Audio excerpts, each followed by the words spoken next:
ยังขาดกับโบเมติบเข่าเขาเอาตามใจดิบตัวนี้แสบนะโอ้แสบก้อย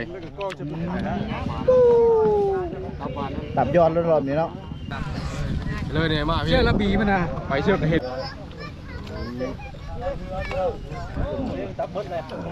คุยตับลอยเจียวทุกคนเลยลองจะคำก่อน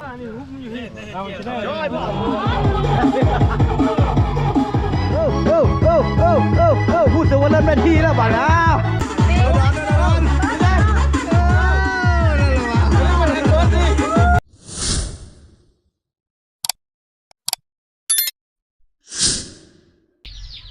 กราบตะไคร้สบายดีและสวัสดีพี่น้องเบิร์ดทุกคนสบายดีตอนเช้าทุกคนเลยข่าวดีแล้วมานี่มีข่าวดีแล้วมานี่นะวานนี้บ่าวทองไม้บรรโทรมาวานนี่มาเด้อกินงัววะโธ่เขาทางแถวบัดนี่ หากระพักไปวานนี่ทุกคนเลยมือนี่ต่อยเลยมือนี่นะวานเนี่ยมือพักวานนี่ก็ไปปั่นมันทุกคนเลยวานนี่ถือว่าแล้วทีเรียบร้อยทุกคนเลยตากไปทีเรียบร้อยนะอาจจะได้งบใส่บัตรเซิร์นต่อแล้วทุกคนเลยเจ้าหน่อยยังบัตรเซิร์นอีกประมาณ2 บัตรทุกคนเลยหาก็ส่งไปละบัตรหนึ่งยังอีก2มาใหม่อีกคนเลยบาทมันเท่านี้แห่งน้ำบ่ทันทุกคนเลยจะได้กับมื้อนี้ไปร่วมงานนำบ่าวทองไม้คนรอทุกคนเลยมื้อนี้นะบ่าวทองไม้เพิ่นนี่บ่เคยขาดทุกคนเลยมีอย่างเพิ่นโทรมาหาตลอดทุกคนเลยแต่บางเทื่อบางที่เขาก็บ่ได้มีเวลาว่างนะก็เลยว่าได้ไปเถอะนะมื้อนี้ว่างก็เลยได้ไปจะได้กับบ่ลืมทุกคนนะมีอีกมือหนึ่งอาจจะได้สวนหมูมากินน้ำแต่ทรงนี้เขายังไม่ได้มีเงิน มือใดเขามีเงินก่อนคนเลยจะคอยซื้อเลี้ยงทางทีมงานแต่รอบนี้ไปหากินน้ำทีมงานก่อนรอบนี้คนเลยคนโทรมาแล้วบางยาเนี่ยกับว่ามาเด้อว่ะสงสัยหนาเพิ่นอาจจะลงงัวแล้วคนเลยไปเดินทางกันเลยคนเลยจะมีไผเน่อยู่ในงานมันนี่นะถือว่าหลายเลยจากประเทศงานอย่างกันยังโบจักคนเลยว่าถามวานเนี่ยเพิ่นบ่บอกวานเนี่ยก็ได้บ่หยอกเพิ่นว่าเชี่ยวเมียละบ่วะตัดสินใจแล้วเชี่ยวเมียแล้วเห็นไหมน่าจะบ่แมนแล้วคนเลยแต่เพิ่นบอกว่างานอย่างเพิ่นบอกให้ไปก็เลยไปคนเลยไปเดินทางคนเลย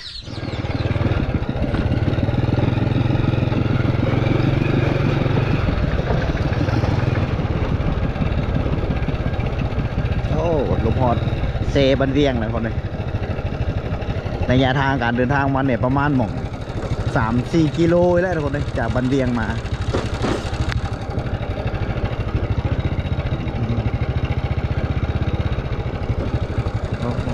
จะน้ำยังล้นหัวอยู่ในโคจบ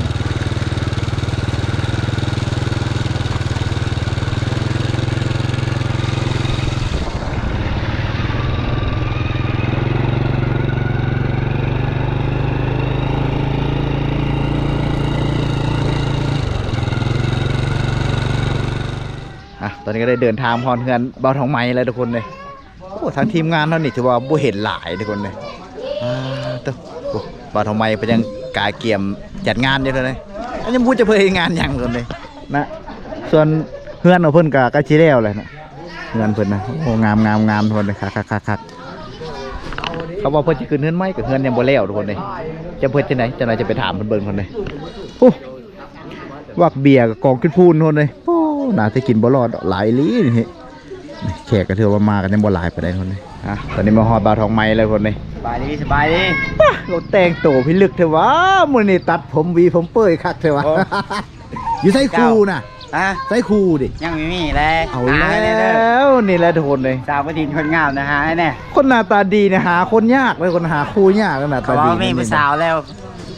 ชุดหลายเขาว่ามีผู้สาวแล้วโอ้แม่เลยหน้าตาดีดิเอาอีกแล้วป่ะนี่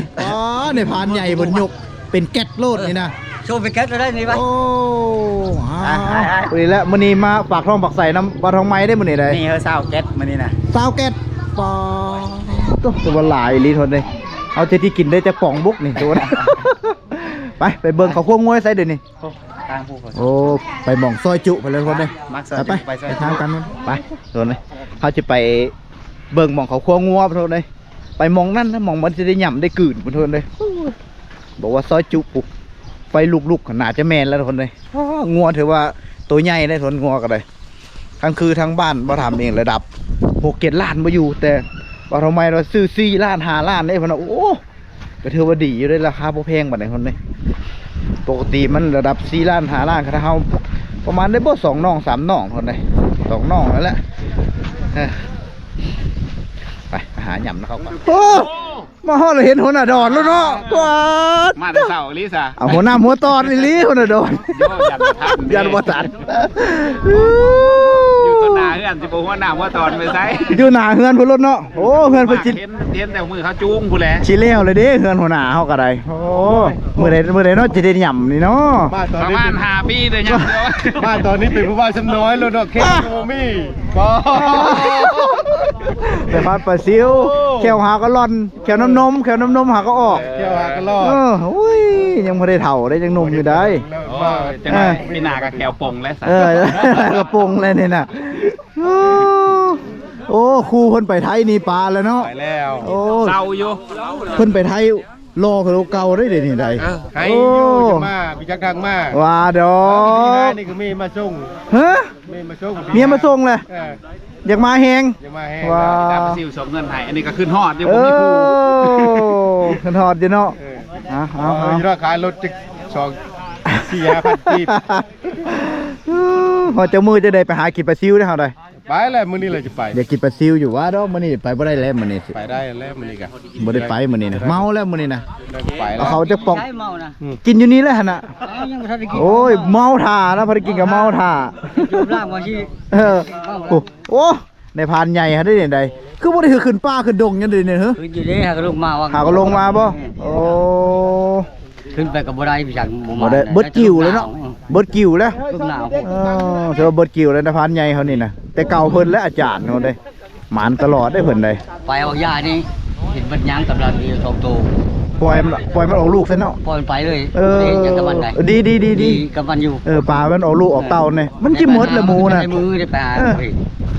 ช่วงนี้มันกำลังออกแม่แพร่พันธุ์กับปล่อยมันไปแน่เจ้าหลาย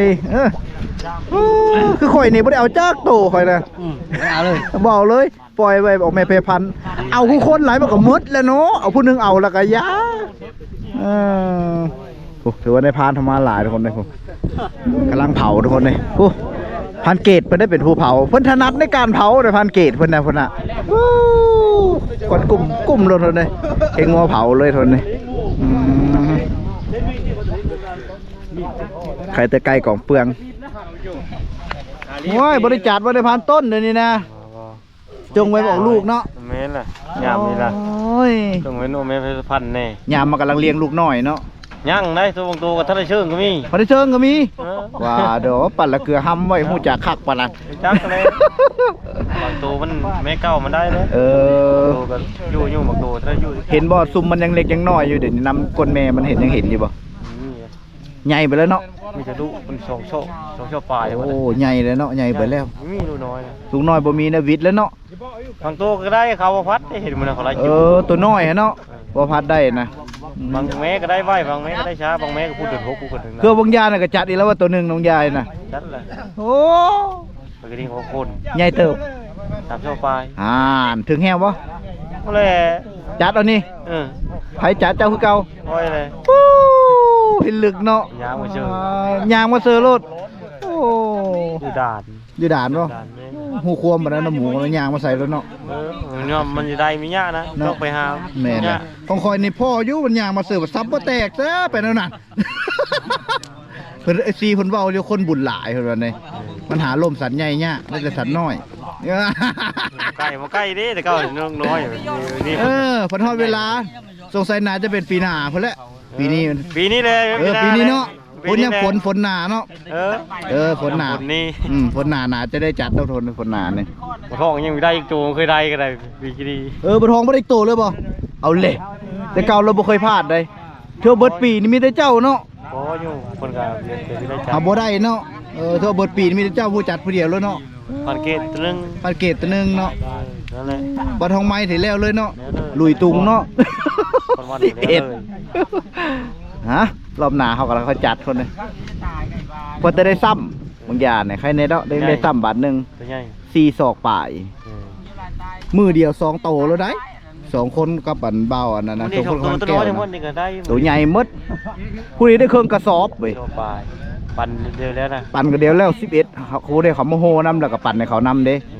เอาส่วนหนึงปั่นเขานำโอ้กันได้2คนดิปะโถ หัวผ้าได้บางเฮงนี่ผมคลิปเพิ่นเฮงรอ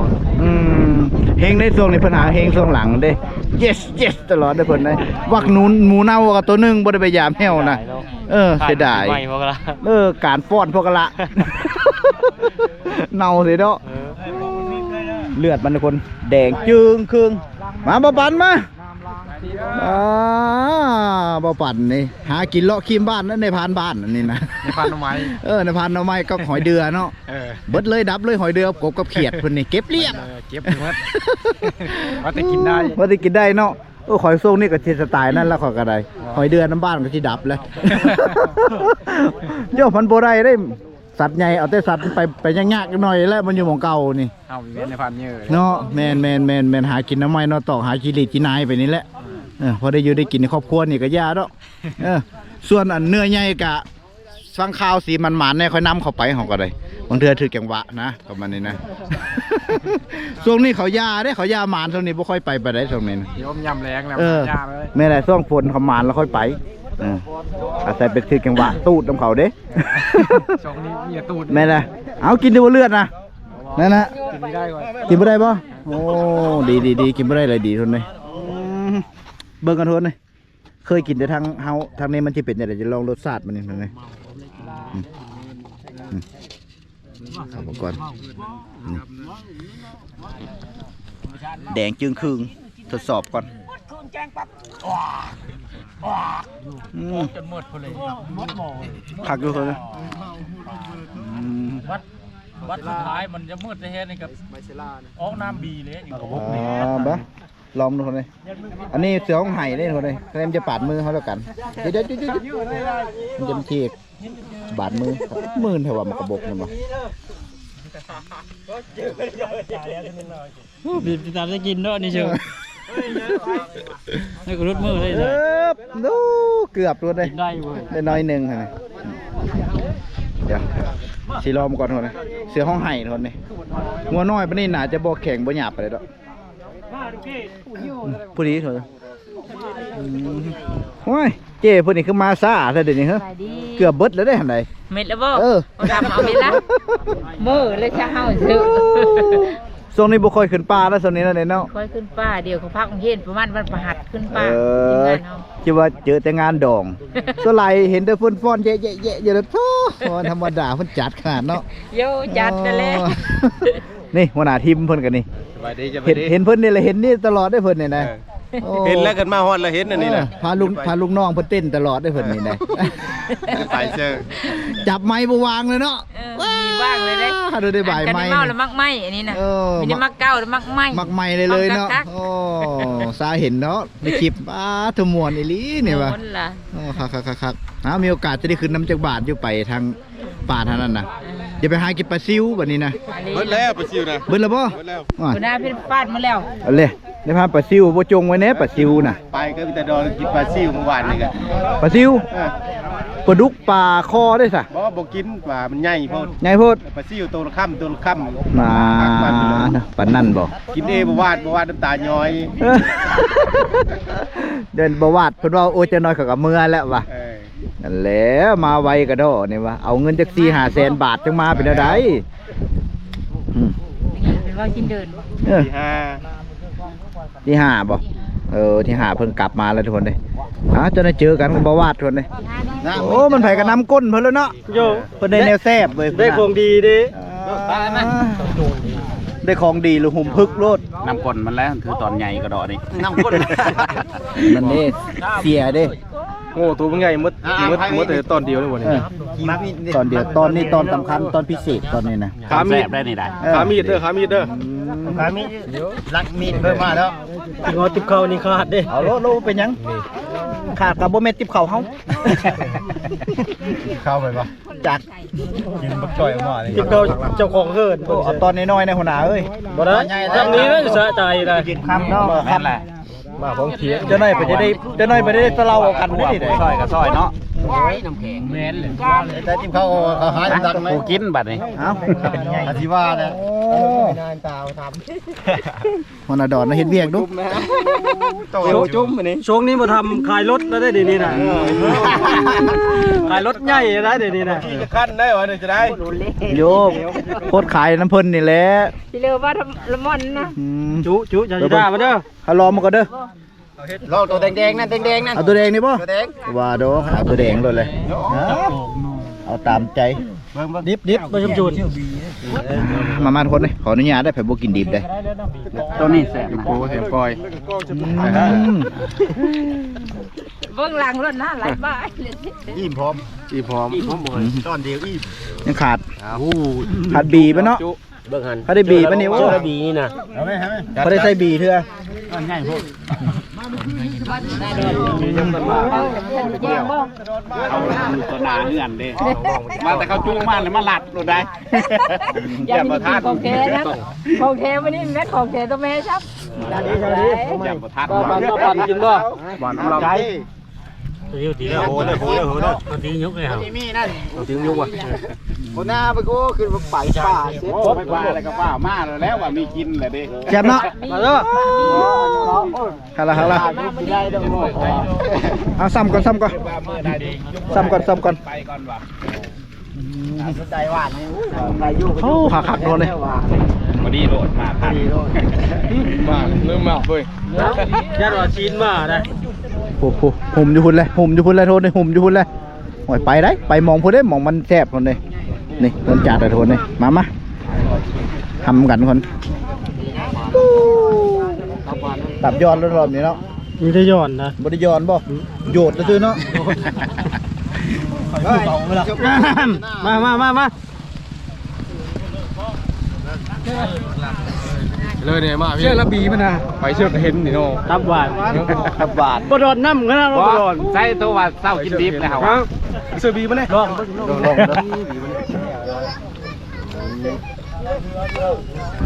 เด้อหัวบีสุดยอดคุยตับรอยเจียวทุกคนเลย โอ้เบีไม่ตีลมนะ ลองจะคำก่อน ต่อ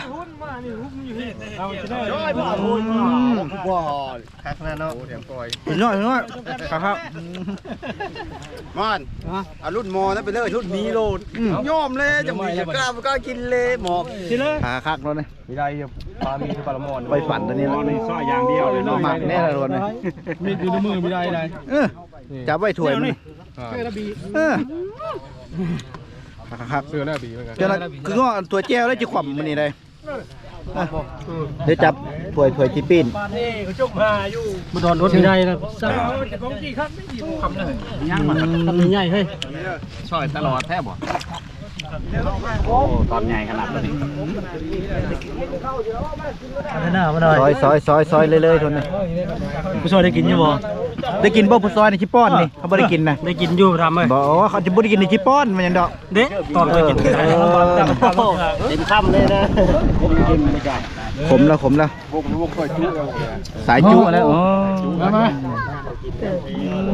สุดยอดบ่ เจอเวลาดีนะสวยแล้วบ่มันบ่กินคือข้าวฮ้อนะมัวตัวนี้นะมันบ่กินคือข้าวฮ้อบ่คมบ่ได้เท่านี้ เฮ้ยพี่น้อยนี่เบิ่งแน่พอกินนะเบิ่งแน่พอมึงเป็นเพื่อนมึงพอมึงเป็นเมื่อกี้ดิบอีเลนนี่ กำนาได้ คันนาบ่นี่ตัวนี้จี้จุกนี่ ตัวนี้โอ้ชอเสียบเลยโอ้เอารถแล้วก็ให้แล้วเฮ้ยว่าก็คุมโลดบ่ตัดขาดบ่ได้เด้ มันสิตกเอาจับ มันสิตก จะมาตกได้ จะมาตกจะมาตกตัดผู้ใดนั่นยื้อเอากระเป๋า กินแบบสดๆตัวนี้บ่ได้จำแจ่วตัวมันสุกแล้วคันนาเว้ยหาได้พันเกตเอ้ยผู้ซอยเนี่ยบ่ค่อยได้กินได้สลายนะซอยแล้วก็ยัดใส่ปากน้ำแน่ มึงนำ ควายอะไรก่อนไปมาแล้วเดี๋ยวเพิ่นนั่นลงงั้น เลยพันปลาซิวน้ำก้นผู้สาวแล้วเนาะ โต้ เจ้ามีมากยิงน้ำน้ำก้อย มานั่งในผู้เฒ่าเลยมานั่ง เขาคือผู้บ่าวเขาเนี่ยใครแน่นี่โอ้พอน้ำก้นเด้อนี่โต้บัวเป็นคนอื่นเขาไก่เด้อสาวนิ่มเนาะสาวกันดิ สวัสดี จะนายเพิ่นก็จะได้แฟนได้เพิ่นได้ตรงนี้โพดคู่ตลอดได้ตรงไหนตอนนี้เอาซีนมาแล้วคนเนี่ยมาแต่หม่องครัวเพิ่นแล้วอันนั้นมาฝักอยู่แต่เฮือนพี่บัดนี้นะแล้วอยู่พุ่นนะแต่ยังปิ้งพอได้สุกจีพอได้สุกกันยังข้างห่างก็ถือว่าหลายคนอยู่มาฮอดก็จะได้ขึ้นโต๊ะขึ้นตังแล้วผู้หญิงเพิ่นฝักเนาะบัดนี้นะ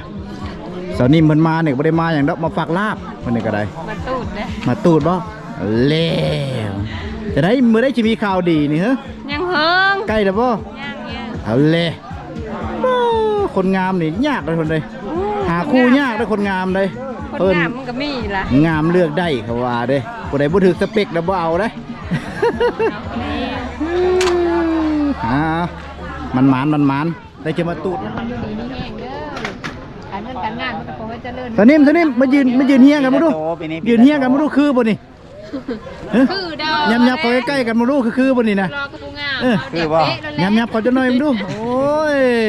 มันต้องเขินแล้วบ่เด้อ ก็ธรรมดา บ่คือใดสุเจ้าคืออยู่ใด คือบ่ คืออยู่ ชื่อคือ มาช่วยก่อนเด้อ เอาเบมาพูดละเศร้าแก๊สก่อน เบียร์พลเศร้าแก้ละจันแล้วเนาะ จัด มาปะเขาให้จักร้อยแก๊สไปถึงเบิ้งฮะ แก๊สแต่บ่ยาก อย่าแต่บ่อยากอีกนั่นเอามาครัวอยู่ห่มแล้วบัดนี้นะวันนี้สำเร็จจะเฮ็ดก้อยเฮ็ดลาบบ่ยังบ่จักน้ำเพิ่นนั่นเลยบ่จะเข้าไปซอยเพิ่นก็จะเข้ามุมไหนคนหลายเลยคนเลยเต็มเลยมีแต่ซอยเป็นกำลังใจข้างๆนั่นแหละตัวเด่นเนี่ยเป็นแต่กินเนี่ยกระจับใส่ปาก มันหลายคนเลย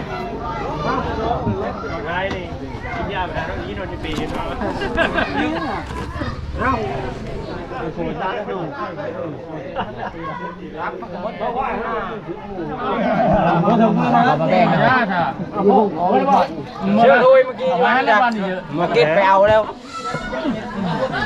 เก็ตว่าเจ้าบี เจลบีแกไม่ได้ใส่บีแล้วตอนนั้นบีแม่กันบีแล้ว แดงแล้วบัดนี้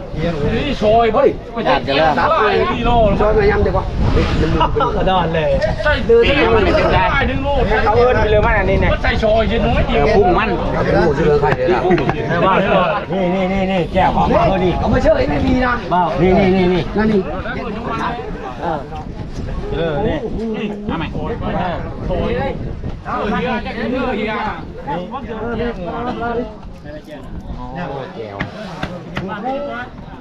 เบงเอาเข้าแล้วนะเกี่ยวบีมาโดนมาเกี่ยวได้พายลูกคุยไปที่มุดได้พายมุดได้อันนี้มาแล้วฮะวันดอนเฮ็ดเล้าเฮ็ดบัตรนี่นะขัดกันแล้วถึงนอดครับเป็นได้ไปซ้ำแซ่บบ่ครับท่านไปเขาโลดท่า เดี๋ยวในพันกล้องแซ่บป่ะแซ่บนะนั่นโอ้เพิ่นหมานหมูได้เพิ่นได้นี่ครับนี่เพราะว่ากำมาเป็นพุทธเนี่ยได้หลายตัวแล้วหมูตัวตีพุทธบ่ไรกะบ่ไม่ได้ไปเอามาแม้ตัวได้ลูกคนเลยโอ้หันกล้องมาจัดแล้วโดนเลยโอ้ยประเด็นเลยจัดฮอนดอนจัดจับตลอดฮอนดอนเนาะนี่ย่องตลอดเนาะคนละอิ่มคนละจิงหยาคนละจิงหยาบ่จังยาบ่ดีแล้วพานแล้วมือเขาจัดโปรโมชั่นนี่ตีนสันว่าตีนเล่มนั่นนี่แสบนะตีนเล่มเนี่ยแซ่บบ่เขาจะไม่ละเก่งก็เฮาโจกันเน้นหมูไม่ละเก่งโอ้ทางเมครัวปัวแป้งเพิ่นเฮ็ดอยู่เฮ็ดกินนี่แหละทางสำแลมาเพิ่นสิปิ้ง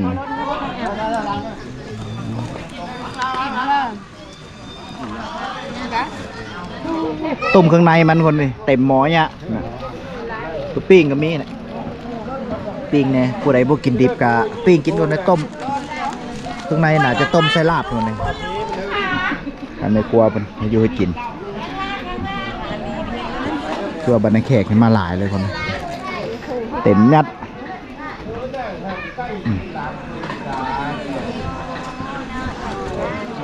อันนี้โตะผู้บ่าวผู้สาวเพิ่นได้นี่ได้ สบายดีแล้ว ผู้น่ะ ผู้ว่าผู้ชาวดอง โอ้ผู้ใดบ่ได้แน่ว่าจะคนบ่ ทางว่าถามนะเจ้านี่ ยังบ่มีบ่ บ่มี อันแล้วทางแหน่ที่พวกเขานั่งอยู่ใกล้ๆบ่เสียใจได้ว่าบ่มีได้ เซก็เซแล้วมันออยเอาไม่ได้นั่นแหละออยเอาไม่ได้ใช่ไหม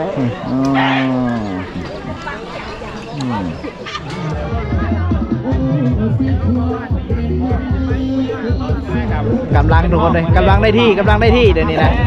เริ่มมิงแล้วตาเริ่มลายแล้วทุกคนเลย นี่เราหน้าพญานาคแล้ว มืออย่างก็เริ่มติ่งงักแล้วนะ จังได้กันยังบ่ซับยังหูจงอางดอก เยี่ยมแล้วท่านั้นก็เริ่มย้ายโต๊ะเขามาใส่ได้ท่านั้นก็ได้ได้พักกล้องเขาจัด ใจก็ดีนะ เริ่มหยับโต๊ะหยับตังเขามาได้ทุกคนเลยนะมาต่อกันแล้วพวกคนหน้าเขาหมักผู้สาวได้สลายได้นั่งไก่ผู้สาวไปกินเบียร์บ่แซ่บคนน่ะดอนนี่ ต้องเอาใจเพิ่นแล้ว เอาใจเพิ่นบ่โอ้เอาใจน้ำมันไปซิวนี่บ่ ได้ โอ้ย นี่จะได้กับมือแล้วนี่แม่เอิ้นอยู่จะมือ ย่านเมียแล้วนี่นะย่านเมียแบบแบกกระตองดุเท่าไรเพิ่นน่ะไหน ได้ มีใครถือ แหงโพดเจ็บความอันนี้เมนซินเกิ้งมันนี่นะเพราะว่านี่ผู้เฒ่าได้มากินอันนี้ได้เขาว่าได้ คอยเท่าเลยดิ โอ้นี่ คอยเท่าแล้วทำมาเฮ้ออัน เอาไปผู้นุ่มซิมมันก่อนเด้อ ผู้นุ่ม ตอนี่ ผู้ช่วยผู้นุ่มห้ามกินได้ผู้นุ่มมันได้ผู้เท่าดีนะผู้เท่าว่าสวยนี่นะ เจ้ายังบ่เฒ่าซ้ำข่อยดอก ผู้เท่ากัน แขวเจ้ายังบ่ร้อนเด้ งูเห็นไหม ต้องคอยแขวร้อนเลยได้ข่อยใด คุณท่านน่ะเขาถ่ายกินอยู่เบิ่งดูคืนน้ำลายนะ เปิดกินได้ยิงเข้าแต่เช้านี่ช่วยฟังคนละมาก ตอนนี้มันจะบ่มักดอกขาเกิ้งมันนี่ได้ บอกเกินนี่กันใหญ่ตั้งซิวได้ เดี๋ยวพาไปซิวปลาโทษตัวขัดแต่ว่า สาวคักแท้มามีผู้สาวได้ ผู้สาวบ่นี่นะ ผู้สาวเอ้ยก้อยนี่นะ เอื้อยบ่แม่นบ่เบิ่งเอื้อยคือยังหนุ่มก็อ้ายนี่ เดียวแล้วเกิดน้ำลังได้เอ้ยเกิดน้ำลัง บ่ ค่อยเกิดก้อน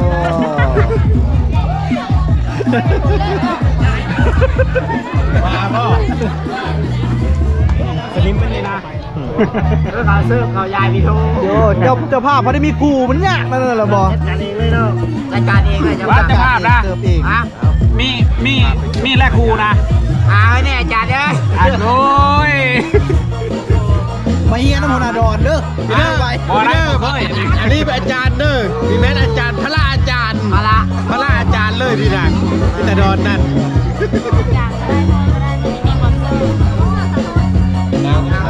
มารับประทานอาหารเช้านำกันทุกคนเลยหรือว่ากินข้าวหั่นละนี่ก็ซอยจำเจียวเพี้ยคนเลย พี่ไอ้ก็ มาเขาเศร้ากันคนนี้โอ้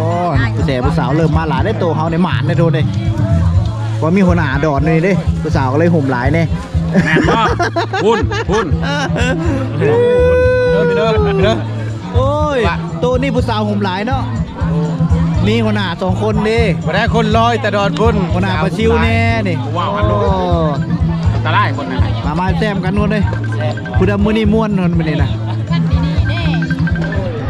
ว้ายจังไดเลยนี่ สบายดี FC คอมเมนต์บอกไก่เฮ็ดเวียกในเด้อวะ แน่ ย่ำใดคือขึ้นแต่ป่า เป็นสะพานตลอด เวียกบ่เฮ็ดโอ้ยเบิดแล้วบ่หมูป่าวันนี้น่ะ ยัง ยังอยู่บ่ ไม่ได้ขึ้นบ่ช่วงนี้ โอ้ยถ่าให้มันออกลูกหลายๆก่อน แม่นเลย บ่แล้วซ่องฤดูฝนเพิ่นเลยจังคืน บ่ช่วงมาปังจะหน่อยนึง มักปางบ่หมอเลยสัตว์ ช่วงมาปังนี่ก็คัก ไป ตัววงยานี่จัดแล้ววงยาเนาะ ได้ตัวนึง ตัวหนึงบ่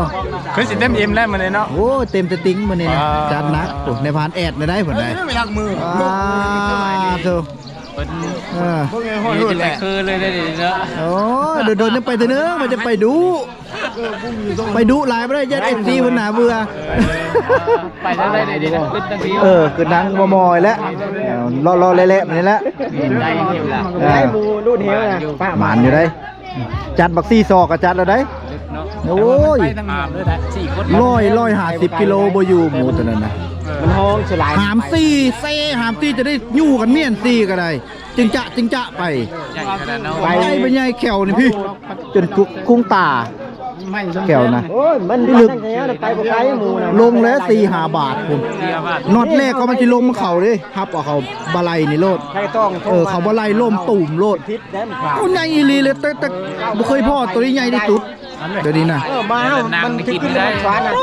หนังนี่พี่หนังมันนะ บ่แล้วมันนี่ตัวเนี้ยมันฟ้าเลยมานะ ลูกซ้ำนะจนเปลินยิงบ่เข้า มาเคย สุดยอดเลย เคยดักเลย อ๋อไปไปนางโตต่างๆพอนะไปเน็ตไปนางโตพอนะไปบอกไกนางโตต่างๆพอนะโอ้ย ดันไปชิวอันนั้นอยู่ผู้สาว จะน้อยนี่ มายังนั่งไงผู้สาวมันจมอยู่อีตาเนี่ย จะน้อยในพันไปคิวไปเอามาอีก นั่นได้ โอ้ยไปโชว์อีก2 คนว่ะโอ้ยจะน้อยนั่งทารถพนาดอนสร้างการอยู่ โอ้ยได้พ่อคนย่อมใหญ่นะ โอ้ยคนบอกกันเวียนนัดกันเวียนเร็วจะน้อยมา คนรักเนาะ โอ้ยเบิดน้ำพนาเฮานี่แหละอันดับ1นี่นะ ตอนมัน สุดอีกหลาย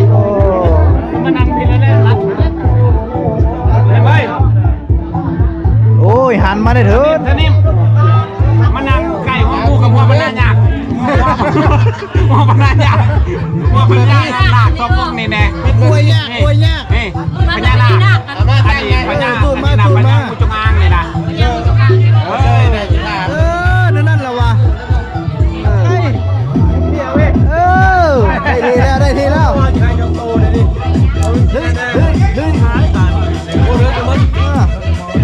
หละวะมันเป็นมวล สองตัวสี่ล้านหาเอารถมาตัวละข้าวที่ร้านทัดเอฟโอ้โหน้ำเขียวรถน้ำเขียวรถมันก็เมาแล้วเลย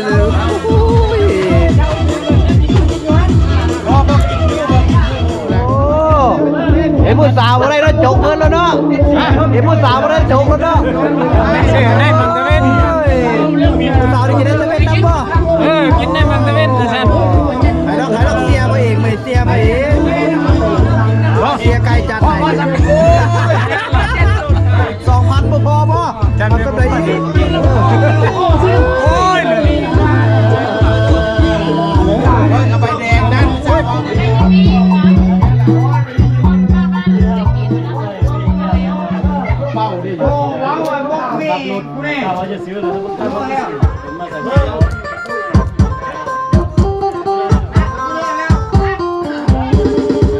โอ้ยเบิร์ดซีนมันยังหนังเนาะบัดนี้เนาะกินบ่ให้เหลือเนาะเหลือแต่กระดูกพี่ลึกคนแล้วคนเลย ทีมงานกินเก่งว่าได้ซื้อ เหลือแต่ดูก แต่ลูก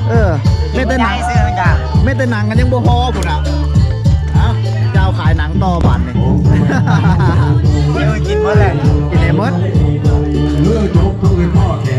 ห้อยเด้อได้นี่คือว่านั่งมานั่งใกล้กันแท้ มันจะแก้มข่าวอยู่พวกการข่าวไป โอ้ยอย่าไปลืนเนาะ เป็นไรป่ะ ยังมาพี่เลยนะมอดพี่แล้ว พอยังไทยเล่านะพิตาดอนนะค่อยนักคือเป็นเนี่ยลาลิตาจะไปเลย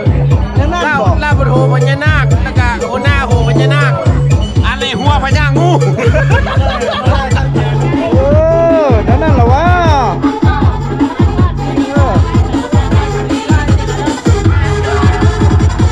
ป้อนนะแม่ป้อนนะแม่ป้อนแน่ป้อนแน่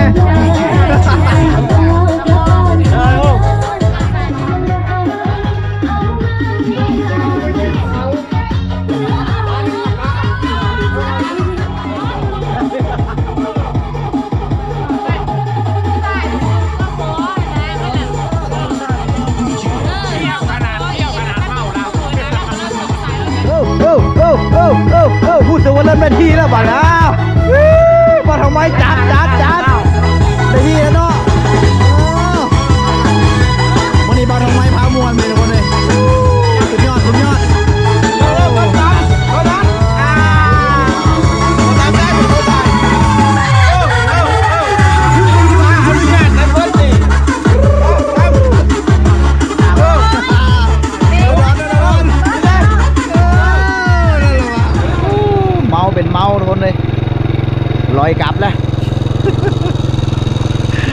กลับเขาบ่ให้กลับตัวเลยจองไว้ผู้บ่ได้ต้องได้ลอยเอาทุกคนเล่นลูกลอยเอาเห็นพาไปเหี่ยวแล้วก็ปุ๊บเลย มารอบนี้จะค่ำทุกคนเลยมาแต่ประมาณ9:10มาแต่9:00นะเดี๋ยวนี้ก็ประมาณว่า5:00ปลายเลยเมียจนโทรนำทุกคนเลยโอ้รอบนี้ถือว่าหนักสมควรเติบเดินทางกลับก่อนแต่ได้ขอบใจเบิร์ดทุกคนครับชมคลิปจนจบโอกาสหน้าคลิปหน้าเจอไหมทุกคนเลยตอนนี้บายสบายดี